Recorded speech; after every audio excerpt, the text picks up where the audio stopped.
ഞാൻ ഒരു പഴം കാണിച്ചു തരാം. അതിന് മിറക്കിൾ ഫ്രൂട്ട് എന്നൊക്കെ പറയുന്നത്. നല്ല മധുരമുള്ളതാണ്. നമ്മൾ കഴിച്ചു കഴിയുമ്പോൾ ഇതുണ്ടോ, ഇതുണ്ടോ അതിൽ 3 കാ കിടക്കണുണ്ടോ? അതിൽ കുറേ ഉണ്ട് കേട്ടോ. അങ്ങനെ കുറേ കാകളുണ്ട്.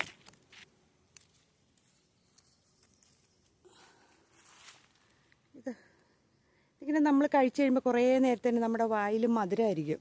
അത് നമ്മൾ എന്ത് കഴിച്ചാലും, കയ്പുള്ള കഷായം കഴിച്ചാൽ പോലും നമുക്കറിയത്തില്ല. അതിനൊരു നല്ലൊരു മധുരം നമ്മുടെ വായ്ക്കകത്ത് ഉണ്ടായിരിക്കും. അതുകൊണ്ട് ഞങ്ങളുടെ ഒരു ഒന്നാന്തരം വലിയൊരു തെങ്ങ് ചെള്ള് കുത്തിപ്പോയി. ഉണ്ടോ, മുഴുവൻ പോയി. അതിനെന്തെങ്കിലും മരുന്ന് നിങ്ങൾക്ക് ആർക്കെങ്കിലും അറിയാവോ? ചെള്ള് കുത്തണേന് പഠിച്ച പണി 18 നോക്കിയിട്ടും അത് പോവുക. ഇത്രയും വലുതായി കഴിഞ്ഞിട്ട് പോകുമ്പോൾ സങ്കടം വരൂല്ലേ? തേങ്ങ, അതിൽ കുറച്ച് തേങ്ങ ഉണ്ടായിരുന്നു, അതെല്ലാം കരിക്കായിട്ടിട്ട് അവസാനം എടുത്തു. കാരണം അത് പോവുമല്ലോ എന്നാണേലും. അതിനകത്ത് പാറ്റാഗുളിക വെച്ച് നോക്കി, കർപ്പൂരം ഇട്ടാൻ പറഞ്ഞിട്ട് അത് വെച്ച് നോക്കി. അങ്ങനെ ചെയ്യാത്ത പരിപാടികളൊന്നുമില്ല. എന്നാലും അത് പോയി. ഇന്നലെ കാണിക്കാത്ത എൻ്റെ ഒരു പൂച്ചക്കുട്ടൻ വേറൊരുത്തനാണ് ഈ ഇരിക്കുന്നത്. കുഞ്ഞാ വന്നേ. കണ്ട, ഇത് ഞങ്ങളുടെ കുഞ്ഞമ്പൂച്ചയാണ്. കണ്ട, ഇവൻ ഒരു വീഡിയോയ്ക്കകത്തുള്ളതാണ്. ഇവനാ ഞാൻ പറഞ്ഞ പാവമാണെന്ന് പറഞ്ഞ്. ശുദ്ധ പാവം അവൻ. ഇവനൊരു ശല്യമില്ല. ഒരാരുടെയും കൂടെ ഒന്നും അടിക്കൊന്നും പോവില്ല, വഴക്കുണ്ടാക്കാൻ പോവില്ല. ഇങ്ങനെ ഇരിക്കും. അതിൻ്റെ കുഞ്ഞമ്പൂച്ചയാട്ടോ. ഇതെൻ്റെ പ്രിയപ്പെട്ട പൂച്ചയാണ്. മറ്റവന്മാർ രണ്ടുമായിട്ട് ഞാൻ അത്ര ചേർന്ന് പോവില്ല. ഇച്ചിരി ഉടക്കും ഞങ്ങൾ തമ്മിൽ. ഇവൻ ഒന്നിനുമില്ല. അതിനകത്ത് ഒരുത്തന് ചെറിയ, ഞാൻ പറഞ്ഞില്ലേ, ചെറിയ തെമ്മാടി തരം കൊണ്ട് ഇരിക്കണവനാ ഒരുത്തൻ. പിന്നെ എന്നാന്ന് വെച്ചിട്ടുണ്ടെങ്കിൽ ഞാനിപ്പോൾ ചിലപ്പോൾ ഞാൻ ഇങ്ങനെ ഓരോ കാര്യങ്ങൾ ഓർക്കുമ്പോഴേ, നമ്മുടെ ഇപ്പോഴത്തെ തലമുറ പിള്ളേരെ സ്കൂളുകളിൽ, അല്ലെങ്കിൽ പണ്ടുമില്ല കേട്ടോ, പണ്ടുമില്ല, എന്നെ പണ്ടെന്നെ പഠിപ്പിക്കണില്ലേ, ഈ സ്കൂളുകളിലൊക്കെ ഈ മര്യാദ പഠിപ്പിക്കണില്ല അല്ലേ? മറ്റുള്ളവരോട് എങ്ങനെ പെരുമാറണം, അല്ലെങ്കിൽ എല്ലാവരോടും എങ്ങനെയാണെന്നൊക്കെ ഇല്ലേ?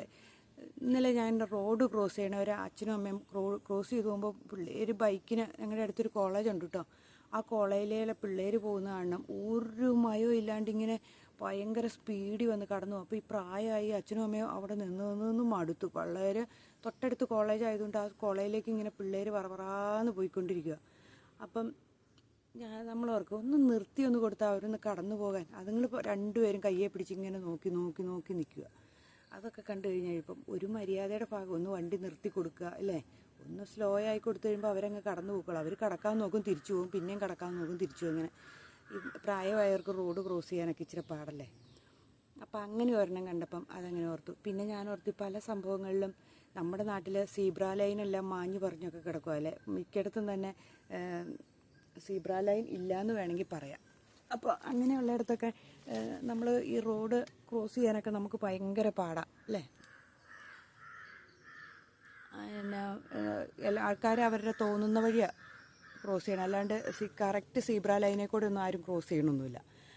എല്ലാവരും തോന്നുമ്പോഴേ. അപ്പം അങ്ങനെയൊക്കെ ഉള്ളതൊക്കെ നമ്മൾ വീട്ടിൽ നിന്ന് മക്കളോട് പറഞ്ഞു കൊടുത്ത് മനസ്സിലാക്കേണ്ട കാര്യങ്ങളാണ്. പിന്നെ നമ്മൾ മനസ്സിലാക്കേണ്ട ഒരു കാര്യമുണ്ട്, ഈ മറ്റുള്ളവരുടെ കാര്യങ്ങൾ, നമ്മൾ ഈ എന്തെങ്കിലും അസുഖമൊക്കെ വന്നിരിക്കണവർ, മക്കളില്ലാത്തവരുടെയോ അല്ലെങ്കിൽ ഏതെങ്കിലും ഒരു ഹോസ്പിറ്റലിലൊക്കെ പോയിരിക്കുമ്പോൾ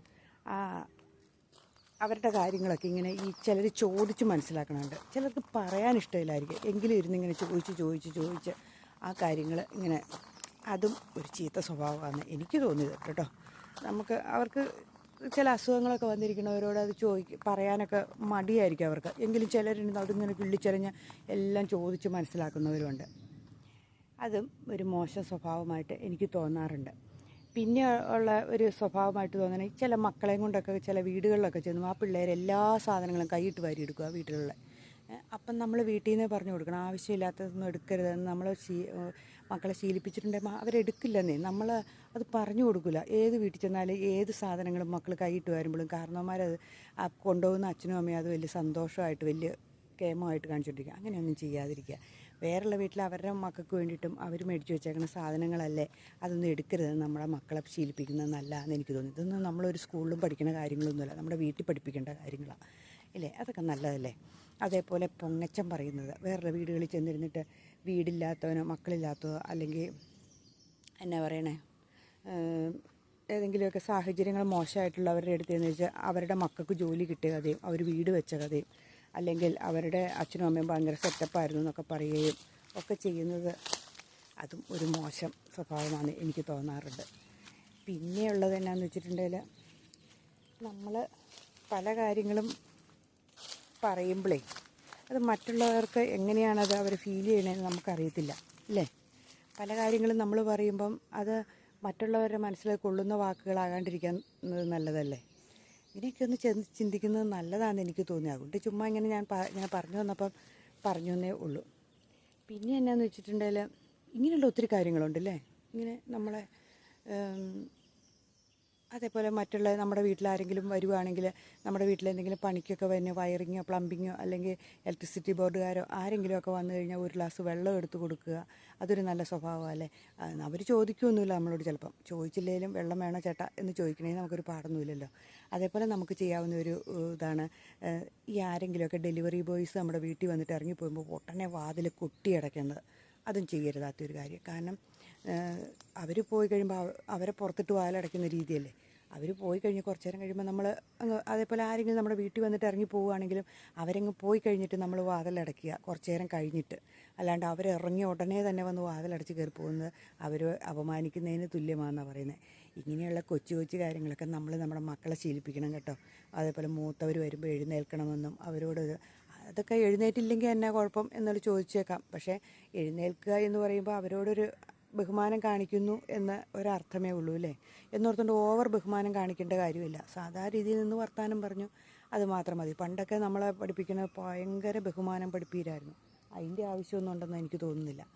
അത്രയില്ല, ആവശ്യത്തിന് ബഹുമാനം മതി. പണ്ട് എൻ്റെയൊക്കെ ഞാനൊക്കെ ഓർക്കുന്നുണ്ട്, നമ്മളൊക്കെ ആരെങ്കിലും വീട്ടിൽ വരുമ്പോഴത്തേനും അങ്ങോട്ട് അകത്തേക്ക് അങ്ങ് വലിയ ആമ ഉള്ളിലേക്ക് വലിയും പോലെ ഉള്ളിലേക്ക് വലിയുന്ന അവസ്ഥയൊക്കെ ഉണ്ടായിട്ടുണ്ട്. ആരോടും മിണ്ടാൻ അയ്യോ അവരോട് മിണ്ടരുത്, ഇവരോട് ഇങ്ങനെ വർത്താനം പറയില്ലേടി എന്നൊക്കെ ഇങ്ങനെ പറയും. അങ്ങനെ വർത്താനം പറഞ്ഞു തന്നെ നമ്മളവർ തിന്നുമോ? അത് പണ്ടുള്ള ഒരു തരം സ്വഭാവം. ഇന്നിപ്പോൾ അങ്ങനെയൊന്നുമില്ല. ഇന്നിപ്പോൾ മക്കൾക്ക് ആരോട് സംസാരിക്കും, അവർക്ക് ഇഷ്ടമുണ്ടെങ്കിൽ സംസാരിച്ചു, അവരവരുടെ വഴിക്ക് പോയി. പക്ഷേ നമ്മൾ മക്കളോട് പറഞ്ഞു കൊടുക്കണം എല്ലാവരോടും സംസാരിക്കുക, ഒന്ന് പുഞ്ചിരിക്കുക. ഇതൊക്കെ നല്ല ശീലങ്ങളല്ലേ. നിങ്ങൾ ഈ സാധനം കണ്ടിട്ടുണ്ടോ? ഈ പൂവ്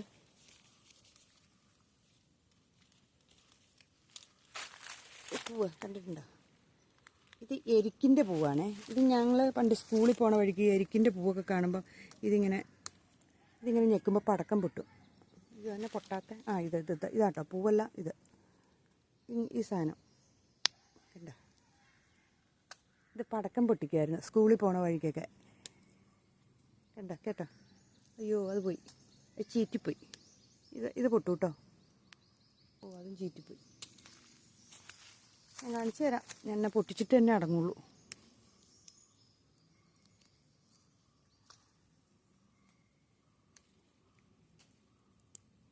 അതിനെ പൊട്ടാത്ത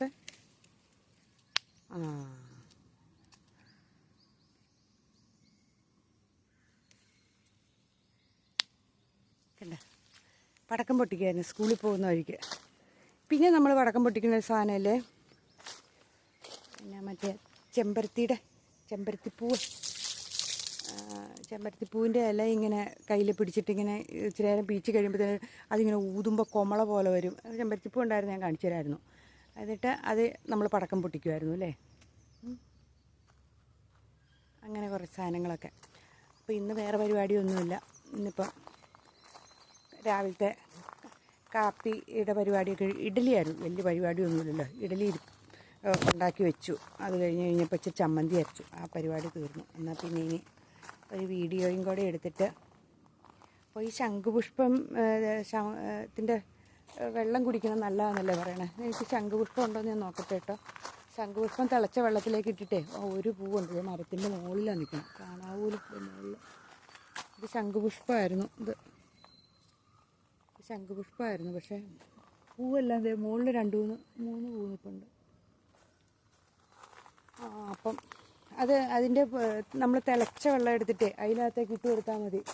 അത് നീല കളറിലായിട്ട് വരും. അത് രാവിലെ കുടിക്കുന്ന വെറും വയറ്റിൽ കുടിക്കുന്നതൊക്കെ നല്ലതാണെന്നാണ് പറയുന്നത്. അതൊക്കെ എന്തെങ്കിലും ഇത് വെള്ളയൊക്കെ നിൽപ്പുണ്ട് ഇവിടെ. വെള്ള ശംഖുപുഷ്പപ്പൂ വെള്ളയുണ്ട്. എൻ്റെ കുഞ്ഞമ്പൂച്ച തേരിക്കണം. അമ്മയുടെ കുഞ്ഞു എന്നാ കുഞ്ഞിനെ വീഡിയോക്കെ തമ്മ എടുക്കട്ടെ. വന്നേ വന്നേ വന്നേ. കണ്ട കുഞ്ഞിനെ എപ്പോൾ വിളിച്ചാലും ഓടി വരും. പക്ഷെ ഒരു ചെറിയ പേടിക്കാരനാന്നേ കുഞ്ഞു. എൻ്റെ കുഞ്ഞു ഇതാ കുഞ്ഞൻ പൂച്ചയാണേ, പാവ. ഒരിടത്തും പോവില്ല. ഈ വീടും ഈ മതിലും ഈ പരിസരവുമായിട്ട് അവനങ്ങനെ ജീവിക്കും. മറ്റവൻ കണ്ട അപ്പം ഉപദ്രവിക്കും അവനെ. അതുകൊണ്ട് ഒരിടത്തും അങ്ങനെ പോവുമൊന്നുമില്ല. ഇങ്ങനെ അടുത്ത് ചേർന്ന് കൊത്തിപ്പിടിച്ചിരുന്നോളും. അപ്പം പിന്നെ വേറെ വിശേഷങ്ങളൊന്നുമില്ല. എല്ലാവരും സുഖമായിട്ടിരിക്കണമെന്ന് വിചാരിക്കുന്നു. അപ്പം ഞാനിങ്ങനെ ഒരു വീഡിയോ ഒക്കെ എടുത്തിട്ട്, ഇതെൻ്റെ വീടിൻ്റെ മുൻവശമാട്ടോ, സൂര്യപ്രകാശം പരക്കാത്തേക്ക് കയറുന്നതാണ്. മുൻവശം ഇതാ മുൻവശം. ആകാശത്തോടെ ഒരു ജെറ്റ് പോകുന്നു. ജെറ്റ് പോകുമ്പോൾ ഇങ്ങനെ ഒരു വര വീഴില്ലേ ആകാശത്ത്, അതങ്ങനെ കടന്നു പോകുന്നു. കുളിയൊക്കെ കഴിഞ്ഞു രാവിലെ. മുടിയൊക്കെ പോയി, അപ്പടി പോയി, ഊരിപ്പോയല്ല. കഷണ്ടി കയറി തുടങ്ങി. ഒത്തിരി മുടിയൊക്കെ ഉണ്ടായിരുന്നു, അതെല്ലാം പോയി. അങ്ങനെ ഇതൊക്കെ മതിയില്ലേ. ഇതൊക്കെ ഓർത്ത് ഇതിനൊക്കെ ദുഃഖിക്കാൻ തുടങ്ങിയിട്ടുണ്ട്. പിന്നെ നമ്മൾ ഇത്രയെങ്കിലും ഉണ്ടല്ലോ എന്ന് ഓർത്ത് സന്തോഷിക്കാം.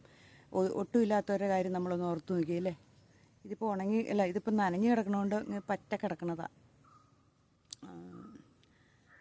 അപ്പോൾ ഒന്ന് ഓർത്ത് നോക്കി. ഒട്ടും മുടിയില്ലാത്തവരും എന്തൊക്കെ അസ്വസ്ഥതകളുള്ളവരും ഒക്കെ ഉണ്ട്. നമുക്കിതൊന്നും ഇല്ലല്ലോ. നമുക്ക് ആകെ മൊത്തം ഇച്ചിരി മുടി കുറവാണ്, അതുകൊണ്ട് വലിയ കുഴപ്പമൊന്നുമില്ല. അത് നമ്മുടെ ആരോഗ്യത്തെ ബാധിക്കുന്ന കേസൊന്നുമല്ല. നമ്മളതിനെ ഏത് രീതിയിൽ ചിന്തിക്കുന്നു എന്നിരിക്കില്ലേ. അങ്ങനെ ചിന്തിക്കാം. നമുക്ക് പോസിറ്റീവായിട്ട് ചിന്തിക്കാം. എപ്പോഴും നമുക്ക് പോസിറ്റീവായിട്ട്. ഞാൻ അങ്ങനെയാട്ടോ, ഞാൻ പോസിറ്റീവായിട്ട്. നെഗറ്റീവ് ഞാനിങ്ങനെ ഓരോ വീഡിയോ ഇടണമെന്നു വെച്ചിട്ടുണ്ടെങ്കിൽ അത് വിഷമം അനുഭവിക്കുന്നവർക്ക് ഒന്നും അല്ലാന്ന് മനസ്സിലാക്കാൻ വേണ്ടിയിട്ടാണ്. ഒത്തിരി വിഷമങ്ങളും ഒത്തിരി ഇതൊക്കെ കടന്നു പോയിട്ട് ഇപ്പം സന്തോഷിക്കുമ്പോൾ ഉണ്ടല്ലോ, സന്തോഷം എന്ന് വെച്ചിട്ടുണ്ടെങ്കിൽ ഞാനിപ്പോൾ അങ്ങനെയൊന്നും ചിന്തിക്കാറില്ല. അതിപ്പോൾ അതൊന്നും ചിന്തിച്ചിട്ട് കാര്യമില്ല. നമ്മൾ ചിന്തിച്ചാലും ചിന്തിച്ചില്ലെങ്കിലും നമുക്ക് വരാനുള്ള വരും. നമ്മൾ അനുഭവിക്കേണ്ടത് നമ്മളിലേക്ക് വന്നുകൊണ്ടിരിക്കും. അപ്പം പിന്നെ നമ്മളൊന്ന് ഓർത്ത് നോക്കി. ഒത്തിരി പണം ഉണ്ടാകുമ്പോഴാണ് സന്തോഷം കിട്ടണമെന്ന് നമ്മൾ വിചാരിക്കും. ഒരു നിമിഷം ആ പണം പോയി കഴിയുമ്പോൾ വീണ്ടും നമ്മൾ സങ്കടമായില്ലേ. അങ്ങനെ ആയിരിക്കരുത്. നമുക്ക് ശാശ്വതമായിട്ടായിരിക്കണം സന്തോഷം എപ്പോഴും. എന്ത് സന്തോഷം അത് നമുക്ക് സ്ഥിരമായിട്ട് സ്ഥായിയായിട്ട് നിലനിൽക്കുന്ന സന്തോഷങ്ങൾ മാത്രമേ നമ്മുടെ ജീവിതത്തിൽ ഉള്ളൂ അല്ലേ, വേണ്ടു. അല്ലാണ്ട് മറ്റുള്ള ഇന്ന് വരും, നാളെ ദുഃഖം വരും, പിന്നെയും വരും, പിന്നെ അങ്ങനെ ഏത് സമയം സങ്കടത്തിൽ ഇരുന്നിട്ടുണ്ടെങ്കിൽ നമ്മൾ ജീവിക്കുമോ? ഇല്ലല്ലോ. അപ്പോൾ അതിനെ നമ്മൾ അങ്ങ് മറന്നു കളയുന്നതായിരിക്കും നല്ലതെന്നാണ് എനിക്ക് തോന്നുന്നത്. അപ്പം പണമല്ല, സമാധാനമാണ് ഏറ്റവും വലിയ സന്തോഷം. അത് ഉണ്ടാക്കാൻ വേണ്ടിയിട്ട് കുറച്ചൊക്കെ അലമ്പിൽ നിന്ന് നമ്മൾ ഒഴിവായി നിൽക്കുക അല്ലേ, അതാണ് വേണ്ടത്. ചുമ്മാ നടന്ന് എല്ലാ കേസും എത്തിപ്പിടിക്കുമ്പോഴാണ് നമുക്ക് സമാധാനക്കേടാണ്. ചിലരുണ്ട് എന്തും നാട്ടിൻപുറത്ത് നടക്കുന്ന എല്ലാ കൊട്ടേഷനും ഏറ്റെടുക്കും. എന്നിട്ട് അതൊന്നും ചെയ്തു കൊടുക്കാൻ പറ്റാതെ സമാധാനക്കേടുമായിട്ട് നടക്കുകയും ചെയ്യും. അതിൻ്റെ ആവശ്യമില്ലല്ലോ. എല്ലാ കാര്യങ്ങളും പണ്ടൊക്കെ എൻ്റെ ഹസ്ബൻഡിനും ഇതൊക്കെ തന്നെയായിരുന്നു പരിപാടി. നാട്ടിൽ എന്ത് പരിപാടി നടന്നാലും അതെല്ലാം ഏറ്റുപിടിച്ച് ഉള്ള സമാധാനക്കേടുമായിട്ട് രാവും പകലും കൂടി നടക്കുന്ന അവസ്ഥ. പിന്നെ കുറേ കഴിഞ്ഞപ്പോൾ കുറേ കളിയൊക്കെ കിട്ടിക്കഴിഞ്ഞപ്പം മനസ്സിലായി ഇതൊന്നുമല്ലാന്ന്. അപ്പോൾ പിന്നീട് ഞാൻ ഓർത്തു, ഞാൻ അതിൽ നിന്നൊക്കെ പഴുക്കെ ഒഴിവായി മനസ്സിന് ഓരോ ശാന്തി കൊടുക്കുന്ന രീതിയിലേക്കൊക്കെ ഓരോന്ന് കണ്ടുപിടിച്ച് ഞാൻ തന്നെ മാറി. അദ്ദേഹം യോഗയായി, മെഡിറ്റേഷനായി, അങ്ങനെ മാറിക്കഴിഞ്ഞ് കഴിഞ്ഞപ്പം കുറച്ചൊക്കെ സമാധാനം നമുക്കുണ്ടായി അല്ലേ. അപ്പോൾ ഉണ്ടാവും, തീർച്ചയായിട്ടും ഉണ്ടാവും. അല്ലാണ്ട് നമ്മുടെ സമാധാനം എവിടെ പോകാനാ? നമുക്കപ്പോൾ സമാധാനം കിട്ടും. അല്ലാണ്ട് നമ്മൾ എല്ലാം മറ്റുള്ളവർ കൊണ്ടുത്തരും എന്നോർത്തോണ്ട്, അല്ലെങ്കിൽ എനിക്കും ഉണ്ടാകും സമാധാനം എന്നും പറഞ്ഞാൽ കാലം കടന്നു പോവുകയുള്ളൂ. കാലം കടന്നു പോയിട്ട് സമാധാനം കിട്ടിയിട്ട് സന്തോഷം കിട്ടിയിട്ട് കാലമുണ്ട്. നമുക്ക് അനുഭവിക്കേണ്ട ഒരു പ്രായമില്ലേ. എൻ്റെയൊക്കെ പ്രായം അതൊക്കെ കടന്നു പോയിട്ടോ, സത്യം പറഞ്ഞിട്ടുണ്ടല്ലോ. എനിക്കൊക്കെ സന്തോഷം അനുഭവിക്കേണ്ട ഒരു കൂടി വന്ന ഒരു 50 വയസ്സിൽ താഴെയാണ് നമ്മൾ സമാധാന സന്തോഷവും. ഒരു 45 വയസ്സ് 40 വയസ്സിന് മുകളിലും പ്ലസ് 40 വയസ്സ് മുകളിൽ 50 വയസ്സിൽ താഴെയുമാണ് നമുക്ക് സമാധാനത്തോടെ ജീവിക്കേണ്ടത്. അപ്പോഴേ നമുക്ക് ജീവിക്കാൻ പറ്റുള്ളൂ. പിന്നെ നമ്മൾ ഏത് സമയത്ത് ലോകത്തുനിന്ന് പോകുന്നുള്ള അവസ്ഥയിലല്ലേ നിൽക്കുന്നത്. അപ്പോൾ പിന്നെ സമാധാനം കൊണ്ട് വല്ല കേസുണ്ട്. അപ്പോഴത്തേക്കും നമ്മുടെ മക്കളൊക്കെ ഒരു പ്രായമായി നമ്മൾ സന്തോഷിക്കേണ്ട സമയം നമ്മുടെ ജീവിതത്തിൽ അപ്പോൾ കുറവായിട്ട് വരും. അപ്പം എല്ലാവരും വിചാരിക്കുക ഈ സമയം എങ്ങനെയെങ്കിലും സമാധാനിക്കാൻ, സന്തോഷം. പണമൊന്നും കോടിക്കണക്കിന്, നമ്മൾ പറയും കടമാണ് സമാധാനക്കേട്, പണം ഉണ്ടെങ്കിൽ അവന് സമാധാനം ഉണ്ടാവും എന്ന് പറയും. 1% മാത്രമേ ഉള്ളൂ കേട്ടോ. പണം ഒരു നിമിഷം നമ്മുടെ കയ്യിൽ നിന്ന് ഏതെങ്കിലും രീതിയിൽ പണം നഷ്ടപ്പെട്ടു ആ സമാധാനം പിന്നെയും പോവുകയല്ലേ ചെയ്യണേ. അപ്പോൾ പിന്നെ അതല്ല, സമാധാനം എന്ന് പറയുന്നത് നമ്മൾ സ്ഥിരമായിട്ട് നിൽക്കുന്ന ഒന്നായിരിക്കണം എന്ന് ഞാൻ മനസ്സിലാക്കി വെച്ചേക്കുന്നത്. പണം ഒരു സെക്കൻഡറി മാത്രം. പണം ഇല്ലെങ്കിലും നമ്മളെ ആരും ബഹുമാനിക്കില്ല, നമ്മളെ ആരും മൈൻഡ് ചെയ്യില്ല. നമ്മൾ പല വീടുകളും കയറി ചെന്നാൽ നമുക്കൊരു വിലയില്ലായിരിക്കും. നമ്മുടെ അടുത്ത ആൾക്കാർക്ക് വരാനൊരു വിലക്കുറവുണ്ടായിരിക്കും.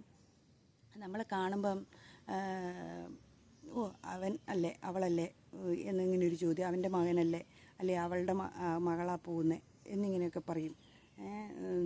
പണ്ടൊക്കെ നമ്മൾ കേശവൻ്റെ മോളാണോ എന്ന് ചോദിച്ചുകൊണ്ടിരിക്കുകയാണെങ്കിൽ നമുക്ക് പണമുള്ളപ്പോൾ കേശവൻ ചേട്ടൻ്റെ മോളല്ലേ എന്നിങ്ങനെ ചോദിക്കണേ, ആ ഒരു മാറ്റം വരും നമ്മുടെ ജീവിതത്തിൽ. പിന്നെ നമ്മുടെ ജീവിതത്തിൽ വരുന്നതിനാന്ന് വെച്ചാൽ നമ്മൾ അത്യാവശ്യം എല്ലാ കാര്യത്തിലൊക്കെ വിളിച്ചു തുടങ്ങും, ഫങ്ഷനൊക്കെ പണം ഉണ്ടെങ്കിൽ. പിന്നെ നമ്മൾ പണം ഉണ്ടെങ്കിൽ വഴിക്കൊക്കെ കാണുമ്പോഴത്തേനും എവിടെ പോവാ എന്നാ എന്നിങ്ങനെ ചോദിക്കാനൊക്കെ തുടങ്ങും. ഇത് ഇല്ലാണ്ട് വരുമ്പം നമ്മളെവിടെ പോയാലും ആരും അറിയില്ല. അവൾ വേറെ വല്ല പണിക്ക് പോകണതാ, അല്ലെങ്കിൽ അവൻ വേറെ വല്ല പണിക്ക് പോകണം, അവനൊന്നും വേറെ പണിയൊന്നും ഇല്ലടാവേ, ചുമ്മാ കുറേ നാട്ടുകാരോട് പൈസയും മേടിച്ചുകൊണ്ട് നടക്കുക എന്നിങ്ങനെ പറയും. പക്ഷെ നമുക്ക് തിരിച്ചു കൊടുക്കാൻ പറ്റാത്തതായിരിക്കാം, നമുക്ക് കൊടുക്കണം എന്നുണ്ടായിരിക്കാം അവരുടെ പൈസ, എന്നാ പറയണേ, അങ്ങനെയൊക്കെ നമുക്ക് ഉണ്ടായിരിക്കാം. പക്ഷേ നാട്ടുകാർ വിചാരിക്കണേ എന്താ, അവർ മേടിച്ച തരില്ല എന്ന്. നമുക്ക് കൊടുക്കാനില്ലാത്തതെന്ന് നമുക്കറിയാം. നമുക്ക് ഉള്ളിൻ്റെ ഉള്ളിൽ ആഗ്രഹമുണ്ട് അവരോട് മേടിച്ച പൈസ ഉള്ള നേരത്തെ കൊടുക്കണം, ഉള്ള നേരത്തെ നമുക്ക് അതിൽ നിന്നൊക്കെ ഫ്രീ ആകണം എന്നൊക്കെ നമുക്ക് ആഗ്രഹം ഉണ്ടായിരിക്കും. പക്ഷേ സാധിക്കാതെ വരുന്നത് നമുക്കൊരു ചീത്തപ്പേരിന് ഇടയാക്കുകയും ചെയ്യും, ഇല്ലേ? പല കുടുംബങ്ങളിൽ സംഭവിക്കുന്ന ഇതൊക്കെയാട്ടോ. അതുകൊണ്ടാണ് ഞാൻ ഇത്ര വ്യക്തമായിട്ടും പറഞ്ഞത്. അപ്പം നമ്മളെന്താ ചെയ്യേണ്ടത് എന്ന് വെച്ചിട്ടുണ്ടെങ്കിൽ, നമ്മൾ പരമാവധി എല്ലാ കൊട്ടേഷനും പിടിക്കാതിരിക്കുക. എല്ലാവരെയും സഹായിക്കാൻ വേണ്ടി ഇറങ്ങിയാൽ നമ്മൾ കടക്കാരനായി മാറും, ഒന്ന്. പിന്നെ നമ്മൾ ഒരു പ്രസ്ഥാനം തുടങ്ങുമ്പം പരാജയപ്പെട്ടിട്ടു എന്ന് മനസ്സിലാക്കി കഴിഞ്ഞാൽ അവിടെ സ്റ്റോപ്പ് ചെയ്യാൻ. നമ്മളൊരു തീ പടരുമ്പോഴേ, ഒരു പറമ്പിലൊക്കെ തീ കയറി പടരുകയാണെങ്കിൽ അത് കുറച്ച് തീ ഒന്ന് ആളിപ്പടരാൻ തുടങ്ങുമ്പം അത് നമ്മൾ വെള്ളം ഒഴിച്ചോ എങ്ങനെയെങ്കിലും തല്ലിക്കെടുത്തില്ലേ. അപ്പം അതുപോലെ തന്നെയാണ് ഈ കടം ഒന്ന് പടരാൻ തുടങ്ങുന്നു എന്ന് മനസ്സിലാക്കിയാൽ നമ്മൾ അവിടെ തന്നെ സ്റ്റോപ്പ് ചെയ്യാൻ പഠിച്ചിട്ടുണ്ടെങ്കിൽ നമ്മുടെ ജീവിതം പിടിച്ചു നിർത്താൻ പറ്റും കേട്ടോ. അല്ലാതെ പടർന്നു വന്നു കഴിഞ്ഞാൽ അത് വലിയ ആളിപ്പടർന്ന് കാട്ടുതീയായി പടരുമ്പോഴത്തേനും അത് നമ്മളെയും വിഴുങ്ങും, നമ്മുടെ ചുറ്റുപാടുകളെയും മൊത്തം വിഴുങ്ങിയെന്ന് വരും. അപ്പം അങ്ങനെ പോവാതിരിക്കാൻ ഒന്ന് ശ്രദ്ധിച്ചാൽ നമ്മൾ കടങ്ങളിൽ നിന്ന് മോചിതരാകാം. ഇതൊക്കെ പറഞ്ഞു തരാൻ അർഹതയുണ്ടെന്ന് എനിക്ക് തോന്നുന്നതുകൊണ്ട് ഞാൻ പറഞ്ഞു തരുന്നതാണ്. അല്ലാണ്ട് ഇതിൽ വലിയ PhD എടുത്ത ആളൊന്നും ആയിട്ടല്ല. നമുക്ക് സാമാന്യ ബോധത്തിലെ അനുഭവങ്ങളോ അല്ലെങ്കിൽ എന്നാ പറയണേ, അത് അനുഭവങ്ങൾ തന്നെ ആണെന്ന് വേണേൽ പറയാം കേട്ടോ. അങ്ങനെ പറഞ്ഞു തരുന്നതാണ്. ഇതൊക്കെയാണ് നമുക്ക് ചെയ്യാൻ പറ്റുന്ന കാര്യങ്ങൾ. അല്ലാതെ നമ്മൾ എപ്പോഴും എനിക്ക് ബുദ്ധിമുട്ടാണ്, എന്നെ സഹായിക്കാൻ ആരുമില്ല, അല്ലെങ്കിൽ ഞാൻ തന്നെയുള്ളൂ, എനിക്കാരും ഇല്ല എന്നൊക്കെ പറഞ്ഞുകൊണ്ടിരിക്കുമ്പം ആ പറച്ചിലിന് നമുക്ക് പറയുമ്പോൾ ഒരു സുഖം ഉണ്ടായിരിക്കാം, പക്ഷേ ആരും അത് കേൾക്കില്ല എന്ന് നമ്മൾ വിചാരിക്കണം. നമ്മളിങ്ങനെ എനിക്ക് പറ്റില്ല, എന്നെ ആരും സഹായിക്കില്ല, എനിക്കാരും ഇല്ല എന്നൊക്കെ പറയുമ്പോൾ നമ്മൾ വിചാരിക്കണേ മറ്റുള്ളവർ നമ്മളിപ്പോൾ ഒന്ന് സഹായിക്കും, അല്ലെങ്കിൽ മറ്റുള്ളവർക്ക് നമ്മൾ എന്തെങ്കിലുമൊക്കെ ചെയ്തു തരാൻ പറ്റും എന്നൊക്കെ ആയിരിക്കും വിചാരിക്കുക. വെറുതെ ആട്ടോ, ചുമ്മാ നമ്മൾ പറഞ്ഞ് നമ്മുടെ ഉള്ള വിലയും കൂടെ കളയാമെന്നേ ഉള്ളൂ. അങ്ങനെയൊന്നും പറഞ്ഞാലൊന്നും ആരും വന്ന് നമ്മളെ സഹായിക്കുമോ, ആരും നമ്മളെ ഇഷ്ടപ്പെടുകയൊന്നുമില്ല, നമ്മളെ അപ്പോൾ വെറുക്കുകയുള്ളൂ. ഈ പണ്ടപ്പരപ്പും പരാതിയും പറയാൻ വേണ്ടിയിട്ട് വരുന്നു എന്ന് പറയും. അത് പറയാണ്ടിരിക്കുകയല്ലേ ഭേദം. അങ്ങനെയൊന്നും ആരും സഹായിക്കില്ലെന്നേ, അങ്ങനെ സഹായിക്കാൻ പറ്റില്ല. അവർക്കും ജീവിക്കണമല്ലോ, അവർക്കും മക്കളും കുടുംബവും ഭർത്താവും ഭാര്യയും അങ്ങനെയൊക്കെ ഉള്ളവരുണ്ട്. അവർക്കപ്പോൾ ഒരു പരിധി വരെ നമ്മുടെ കുടുംബാംഗങ്ങളാണെങ്കിൽ പോലും നമ്മളെപ്പോഴും വിചാരിക്കണം, നമ്മുടെ കൂടപ്പിറപ്പുകൾ എന്ന് പറഞ്ഞാൽ അവരും വേറെ ആൾക്കാരാണ്. അതായത് ഇപ്പം എൻ്റെ കൂടെ പറന്നു എന്ന് പറഞ്ഞിട്ട് അവരെ എന്നെ നോക്കിക്കൊണ്ടിരിക്കണമെന്നൊന്നും ഇല്ല. അത് അപൂർവ മനസ്സുള്ളവർക്ക് മാത്രമേ അങ്ങനെ സാധിക്കുകയുള്ളൂ. നമ്മളെ സഹായിക്കാനും ഒരു പ്രതിസന്ധി വരുമ്പോൾ ചിലപ്പം നമ്മളെ സഹായിച്ചു എന്നിരിക്കും. പക്ഷേ എപ്പോഴും ഒരു 95% പേരും അങ്ങനെ സഹായിക്കുന്നവരായിരിക്കില്ല. അവരുടെ കുടുംബം വിട്ടൊരു കളിക്ക് നമ്മുടെ അടുത്തേക്ക് വരില്ല. കാരണം പറ്റില്ല, ആർക്കും അങ്ങനെ സഹായിക്കാൻ ആർക്കും പറ്റില്ല. അത് മാത്രം നമ്മൾ വിചാരിച്ചാൽ മതി. പലപ്പോഴും പലർക്കും പറ്റണ എന്നാന്ന് വെച്ചിട്ടുണ്ടെങ്കിൽ നമ്മൾ എൻ്റെ കുടുംബാംഗങ്ങൾക്കൊക്കെ ഉണ്ടല്ലോ, എന്നിട്ട് എന്നെ എന്താ സഹായിക്കാത്ത എന്നിങ്ങനെ ചോദിക്കും. അത് വെറുതെയാണ്. നമ്മുടെ കുടുംബാംഗങ്ങൾക്ക് ഉണ്ടെന്ന് പറഞ്ഞിട്ട് നമുക്കുണ്ടോ? നമുക്കില്ല. അവർക്ക് ജീവിക്കണ്ടേ, അവരുടെ മക്കളും അവരുടെ ഫാമിലി. നമ്മളെ സഹായിച്ച് ചിലപ്പോൾ അവരും ഒന്നും ഇല്ലാണ്ടായിപ്പോവും. അപ്പം നമ്മൾ ചിന്തിക്കേണ്ടത്, നമ്മളൊരു കാര്യം ചെയ്യാനിറങ്ങുമ്പം അത് പരാജയമെന്നും പെട്ടെന്ന് ബോധ്യപ്പെടാനൊരു ബോധം നമ്മുടെ ഉള്ളിൻ്റെ ഉള്ളിലുണ്ടായാൽ അതിപ്പോൾ ആ രീതിയിൽ പോയിട്ടുണ്ടെങ്കിൽ ഞാൻ പരാജയപ്പെടും. അത് എന്നെ ബാധിക്കുന്ന കേസ്, എൻ്റെ കുടുംബത്തെ ബാധിക്കുന്ന കേസാണ്. അത് മനസ്സിലാക്കിയാൽ നമ്മൾ ആ പരാജയത്തിൽ നിന്ന് രക്ഷപ്പെടാൻ സാധിക്കും. അവിടെ നിർത്തുക, സ്റ്റോപ്പ് ചെയ്യുക. എന്തും നമ്മളെ കാർന്ന് തിന്നുന്ന ക്യാൻസറായിട്ടാണ് വരുന്നതെങ്കിൽ എന്ത് പ്രസ്ഥാനമോ അപ്പം നമ്മൾ സ്റ്റോപ്പ് ചെയ്യാൻ, അതിനെ നിർത്താൻ നമ്മൾ ശ്രമിക്കണം കേട്ടോ. അല്ലെങ്കിൽ നമ്മൾ ഈ പലരും ഭയങ്കരമായിട്ട് ലോൺ എടുക്കും, ലോൺ അടയ്ക്കില്ല, അടയ്ക്കാണ്ട് കൂടി വരും, പലിശയാകും, കൂട്ടുപലിശയാകും. അത് സൊസൈറ്റികളിൽ നിന്ന് എടുക്കും, വ്യക്തികളിൽ നിന്നെടുക്കും. അതിങ്ങനെ കൂടിപ്പോയി കഴിയുമ്പോൾ പിന്നെ അവർക്കൊന്നും ചെയ്യാൻ സാധിക്കാത്ത അവസ്ഥ വരും. അങ്ങനെ വരുമ്പോഴാണ് അവർ പെട്ടുപോകണത്. മറ്റുള്ളവരെയും കൂടെ ജാമ്യം നിർത്തും, ആ ജാമ്യക്കാരും നമ്മൾക്ക് സ്വൈര്യമില്ലാണ്ടാകും. ഇങ്ങനെ ഒത്തിരി പ്രസ്ഥാനത്തിൽ കൂടെ നമ്മൾ കടന്നു പോകുമ്പോഴാണ് നമ്മൾ ഒരിടത്തും വണ്ടികൾ ലോണായിരിക്കും, വീട് ലോണായിരിക്കും, വിദ്യാഭ്യാസ ലോണുണ്ടായിരിക്കാം, നാട്ടുകാരിൽ നിന്ന് മേടിച്ച പൈസ കൊണ്ട് അവിടുന്ന് മറിച്ച് ഇവിടെ മറിച്ച്, ഇവിടുന്ന് മറിച്ച് അവിടെ മറിച്ച്, ആ ബാങ്കിൽ നിന്ന് എടുത്ത് ഈ ബാങ്കിൽ കൊടുത്ത്, ഈ ബാങ്കിൽ നിന്ന് എടുത്ത്, അങ്ങനെ ലോകം മുഴുവനുള്ള ബാങ്ക് എത്ര ബാങ്കുകാരുണ്ടോ ആ ബാങ്കിലെല്ലാം നമ്മൾ ലോണും എടുത്തു വെച്ചിട്ടുണ്ടെങ്കിൽ നമ്മൾ പെട്ടുപോയതാട്ടോ. അതിന് പിന്നെ നമുക്ക് ഉള്ള ആകെ ഒരു പോംവഴി എന്ന് പറയണേ, രണ്ടും കൽപ്പിച്ച് നമുക്ക് എന്തൊക്കെ പ്രോപ്പർട്ടി ഉണ്ടോ അതൊക്കെ വിറ്റിട്ട് നമ്മൾ കടം വീട്ടുക, വീണ്ടും ഒന്നാം തുടങ്ങാൻ. അതിപ്പോൾ നിങ്ങൾ 50 വയസ്സായാലും അപ്പോൾ തന്നെ നിങ്ങൾ വിറ്റിട്ട് നമ്മൾ ആ കടം വീട്ടാൻ ശ്രമിക്കുക. അതാണ് വേണ്ടത്. അല്ലാണ്ട് എന്നാ പറയണേ, വേറൊരു മാർഗ്ഗം ഇല്ല. അത് നമ്മൾ പിന്നെ കൂട്ടി വെച്ച് അത് നമ്മൾ എൻ്റെ പരമ്പരാഗതമായ സ്വത്ത, എൻ്റെ അച്ഛനമ്മമാർ തന്ന സ്വത്ത, അല്ലെങ്കിൽ ഞാൻ അങ്ങനെ കഷ്ടപ്പെട്ടുണ്ടാക്കിയ സ്വത്ത എന്നൊന്നും പറഞ്ഞിട്ടൊന്നും ഒരു കാര്യമില്ല. അത് എന്തൊക്കെ സ്വത്താന്ന് പറഞ്ഞിട്ടും എത്ര നമുക്ക് അതിനോട് എത്രമാത്രം നമ്മൾ അറ്റാച്ച്മെൻ്റ് ഉണ്ടെങ്കിലും അത് ചിലപ്പോൾ നമ്മൾ കൈവിട്ട് പോകേണ്ടി വരും. കൈവിട്ടില്ലെങ്കിൽ നമ്മൾ മുന്നോട്ട് പോവില്ല. അത് മാത്രം നമ്മൾ വിചാരിച്ചാൽ മതി. അപ്പോൾ നമ്മൾ കൈവിട്ട് കളഞ്ഞേക്കുക. സ്വർണം പണയം വെച്ചിട്ടുണ്ടെങ്കിൽ ആ പണയം എടുത്ത് വിറ്റ് കളഞ്ഞേക്കുക. അതെങ്ങനെയെങ്കിലും ആരെക്കൊണ്ടെങ്കിലും എടുപ്പിച്ചിട്ട് നമ്മൾ അത് വിറ്റ് കളഞ്ഞ് ആ കടം വീട്ടാൻ ശ്രമിക്കുക. ഇനിയിപ്പോൾ വാഹന ലോണാണോ, നമുക്കിഷ്ടപ്പെട്ട ഒരു വാഹനം നമ്മൾ സ്വന്തമാക്കി പലപ്പോഴും നമ്മൾ മേടിക്കും, പിന്നീട് നമുക്ക് EMI അടയ്ക്കാൻ പറ്റാതെ, അപ്പം ആ വാഹനം കളഞ്ഞേക്കുക.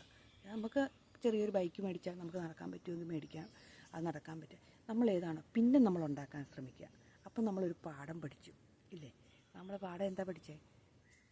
എങ്ങനെ ജീവിക്കണം, ഇതും കൊണ്ട് ഇങ്ങനെ പോയിട്ടുണ്ടെങ്കിൽ ഇതുപോലെ മൂക്കും കുത്തി നമ്മൾ വീഴും എന്ന് നമ്മൾ പഠിക്കുക.